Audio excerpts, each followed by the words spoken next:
I want to tell you something I've never actually said on this channel before. 3 years ago, I sat at a dinner table and completely fell apart on the inside. A colleague casually mentioned she'd maxed out her retirement account for 12 years straight. Someone else had just bought a second rental property. A third person was talking about a brokerage milestone I didn't even know existed. And me? I was quietly doing panicked math in my head, trying to remember if I'd even enrolled in my company's retirement plan, and whether the $9,000 sitting in it was supposed to make me feel okay about turning 40. I smiled, I nodded, I said something completely forgettable, and then I reached for my drink and prayed nobody asked me anything directly. But that night, lying in bed, I couldn't shut my brain off. Should I have bought a house 5 years ago? Why did no one explain investing to me in my 20s? Is it already too late? Can I going to be working until I'm 74? That night broke something open in me. And honestly, it was the best thing that ever happened to my financial life, because what followed was a complete reckoning. I ran the numbers, I got a financial planner for one session. I finally understood what was actually possible for someone starting late. That's why I'm making this video. Not to lecture you, but because I know exactly what it feels like to sit at that table, smiling through the panic. And I want to hand you the clarity I wish someone had given me. We're going to look at the real financial benchmarks for 40, adjusted for the economy most of us are actually living in. Some will surprise you in a good way. Others might sting. But I'm also going to give you a clear catch-up plan, even if you're starting close to zero. And here's the thing I really need you to stay for. The people who start aggressively at 40 often end up wealthier than the people who started casually at 25. There's a real mathematical reason for this. I'll explain it in a few minutes, and once you see it, your 40s will look completely different. The benchmarks nobody actually meets. Let's start with the number financial media loves to repeat. By 40, you should have 3 times your salary saved. Earning $80,000? That's $240,000 in retirement accounts. Sounds almost reasonable until you look at reality. The Federal Reserve's most recent consumer finance survey shows the median retirement savings for Americans aged 35 to 44 is approximately $45,000. The median. Half the country in that age bracket has less than that. Not $240,000, $45,000. So if you have $50,000 or $80,000 or even $110,000 saved, you are already ahead of most of your peers. Let that land. Now, I'm not telling you this so you can feel fine coasting at average. Average in America right now means retiring with barely enough to survive and hoping Social Security holds together.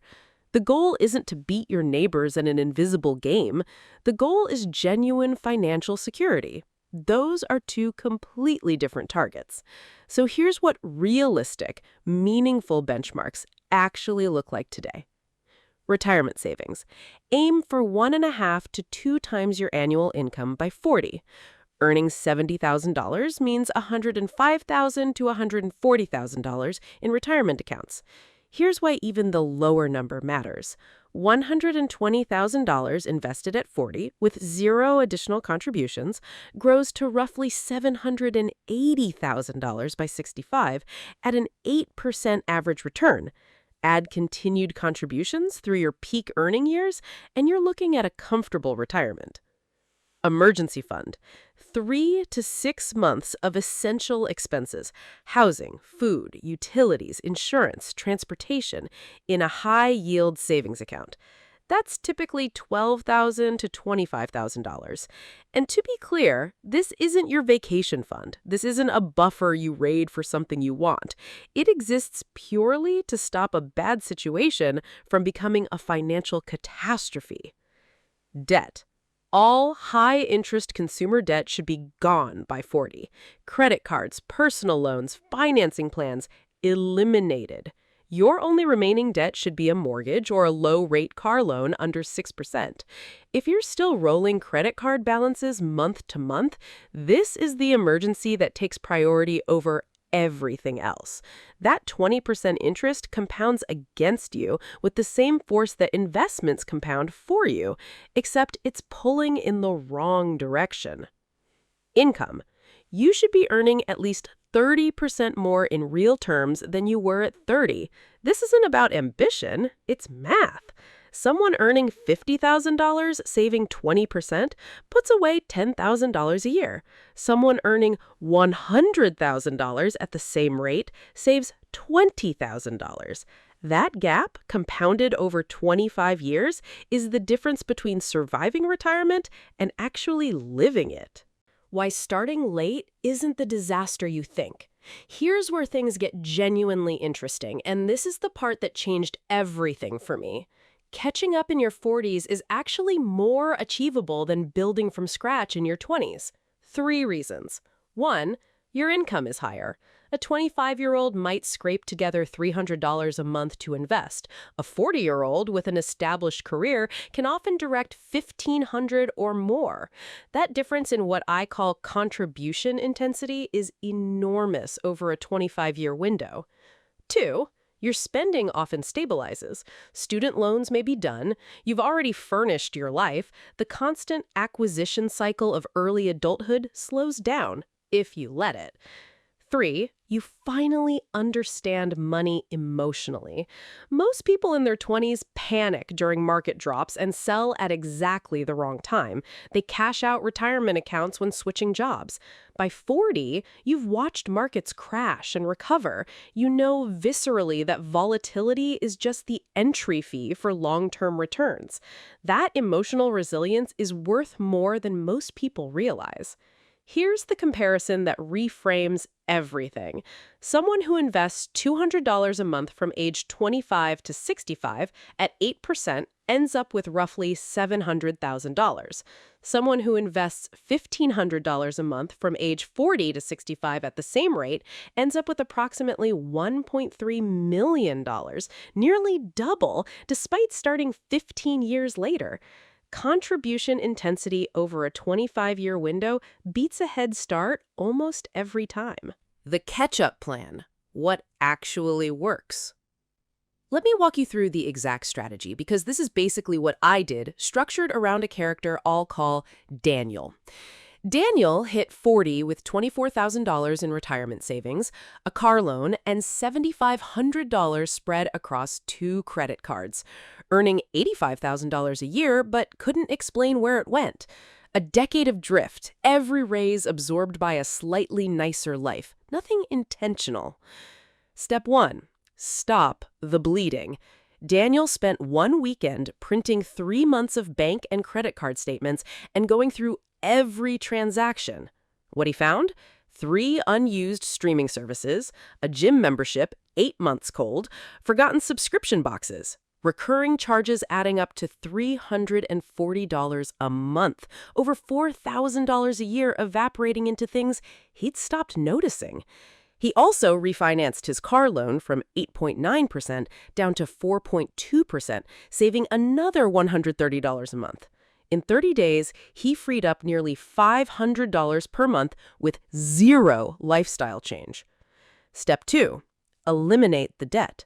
He threw every extra dollar at the credit cards and paused investing. Why? Because 20+% interest is a guaranteed negative return. No investment reliably beats that. He used the debt avalanche, highest interest rate first. 8 months later, the debt was gone. That freed up another $350 in minimum payments. He now had $850 a month to redirect toward actual wealth. Step 3. Build the foundation. Daniel built his emergency fund from $2,000 to $15,000 over 4 months, about 4 months of essential expenses. Without this buffer, any unexpected cost sends you straight back to the credit card. The emergency fund permanently breaks that loop. Step 4. Invest aggressively. He immediately captured his full employer 401k match, money he'd been walking away from for years. Then he raised his contribution rate by 1% every 6 months, gradual enough that his lifestyle adjusted naturally. By 45, he was contributing 18% of his salary, barely noticed the difference month to month. Step 5, grow the income. He got a specialized certification in his field, $3,000, 6 months of studying. Within 2 years, a promotion, $22,000 more per year. He kept his existing lifestyle and invested the entire raise, an extra $1,400 a month going straight to wealth building. 7 years later, Daniel had over $380,000 in retirement savings. Car paid off, only remaining debt, his mortgage. On track to retire at 62 with over $1.2 million in assets. No lottery, no inheritance, just sequence and intensity. There's one thing I have to name before we close, because it stops more people than any math problem. When you feel behind, the natural response is shame, and shame almost always produces avoidance. You know you need to act, you research it, you watch videos, you bookmark articles, but you don't move because the gap feels too large to close. I lived in that loop for longer than I want to admit. Here's how to break it. Take one specific action in the next 48 hours. If debt is your main problem, open a balance transfer card with a 0% intro period and consolidate your balances today. If you have no savings, set up an automatic transfer of even $150 into a high-yield savings account on your next payday. Automate it so the decision is already made. If you have savings but aren't investing, log into your retirement account right now and raise your contribution by 2%. One action, 48 hours. Motion creates motivation, almost never the other way around. Let me come back to that dinner table one more time. The man with the rental property didn't mention it had been vacant for 3 months, bleeding money every week. The woman who'd maxed her 401k for 12 years had $35,000 in credit card debt her partner didn't know about. The person talking about their brokerage milestone had inherited $200,000 from a grandparent and had already spent a big chunk of it on lifestyle upgrades. You were comparing your interior reality to everyone else's highlight reel.